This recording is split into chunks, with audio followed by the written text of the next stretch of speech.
रविशंकर जी, हमारा जो अगला दौर है वो रैपिड फायर है। अरे भाई, इसमें मैं आपसे 5 सवाल पूछूंगा, हर सवाल के साथ 2 ऑप्शन दूंगा। आपके पास तीसरा ऑप्शन है पास। शुरू करें। आप क्या चाहेंगे निजी तौर पर, बिहार का मुख्यमंत्री बनना या केंद्र में मंत्री? पास। पास।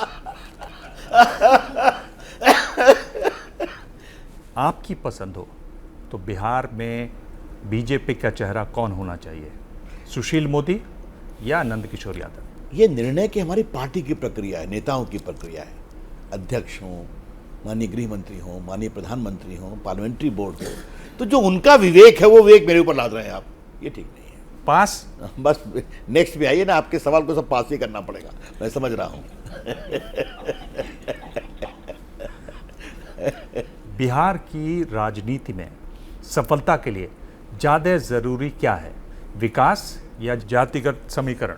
देखिए, जाति एक हकीकत है, लेकिन 2022 की दुनिया या 14 के बाद की दुनिया में नरेंद्र मोदी ने देश में जो आशा जगाई है, अब लोग विकास खोजते हैं और विकास जमीन पर देखते हैं। 2024 में मोदी जी को ज़्यादा अच्छी चुनौती कौन दे पाएंगे, नीतीश कुमार या ममता बनर्जी? ये आप पास नहीं कर पाएंगे। हम पास नहीं करेंगे, लेकिन आपके इस उत्तर में मुझे कठिनाई लग रही है। कौन होगा उसमें से? कहीं ऐसा हो जाए कि यशवंत सिन्हा की तरह सेलेक्ट कर लिया, बाद में हमसे पहले क्यों नहीं कहा, क्या सहज हो गए? तो ये चीज़ें, और वहाँ अंतर विरोध इतना है, कोई बंगाल के कारण आने की कोशिश कर रहा है, कोई हैदराबाद से आने की कोशिश कर रहा है, आजकल चेन्नई से भी हवा कुछ प्रधानमंत्री स्वर की आती रहती है। तो बिहार में तो हमारे नीतीश बाबू आ ही गए मैदान में, वो चाहत तो वही है। तो कौन मैदान में होगा इसके बाद ना कुछ बोल पाएंगे। जो भी हो, नरेंद्र मोदी जीतेंगे, क्योंकि बहुत विनम्रता से दिबांग बाबू कोई वैकेंसी नहीं है। आपने 2 प्रधानमंत्रियों के साथ काम किया, मैं देखता हूं आप इसको किस तरीके से पास करेंगे। बेहतर कौन रहे, वाजपेयी जी या मोदी जी? ये सवाल ऐसा है जो सवाल बहुत गलत फ्रेम्ड है। मैं पास नहीं करूंगा, जवाब दूंगा इसका। अटल बिहारी वाजपेयी हम लोग के अभिभावक थे, हम लोग उनकी गोद में खेले, देखा है कितनी मेहनत की है। तो अभिभावक के रूप में प्रधानमंत्री आए, तो जब उन्होंने भारत को एक नया सम्मान दिया, चाहे वो एटॉमिक बम हो या फिर आपके कारगिल का युद्ध हो या रिफॉर्म शुरुआत हो या नेशनल हाईवे प्रोग्राम हो, उन्होंने भारत और देश ने बड़ा अन्याय किया। 2004 में अटल जी को एक टर्म देना चाहिए था, चलिए वो अतीत हुआ। तो ये अटल जी हैं।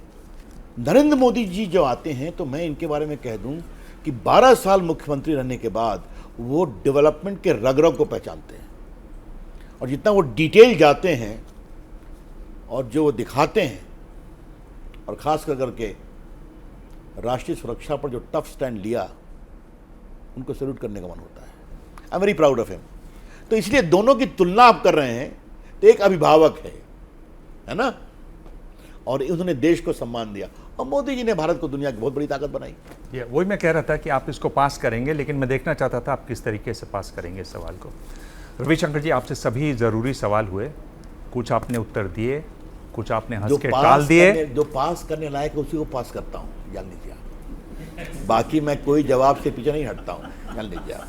आपने कुछ उत्तर दिए, कुछ हंस के टाल दिए, लेकिन आक्रामक आप उतने नहीं थे जितने आज पहले आप हुआ करते थे। बहुत दिन के बाद दिबांग बाबू से मिलना हुआ, तो आज थोड़ी हंसी मजाक भी चला, और इतने मित्र बैठे हुए थे। बहुत बहुत धन्यवाद आपका। धन्यवाद। प्रेस कॉन्फ्रेंस में आज इतना ही। अगले हफ्ते मिलेंगे एक और खास मेहमान से। तब तक देखते रहिए एबीपी न्यूज।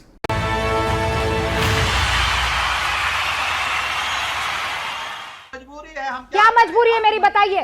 मैं अभी आपको बताती हूँ कि मैंने ओए होए होए होए, नमकीन के चटकारे लेते हुए टकटकी मार के डिबेट शो को पॉज रिपीट कर कर के देख रहे हैं जोगिंदर जी। इनकी तरह आप भी देखें अपनी फेवरेट डिबेट्स को रिपीट कर, और डाउनलोड कीजिए एबीपी लाइव ऐप अपने स्मार्ट टीवी पर।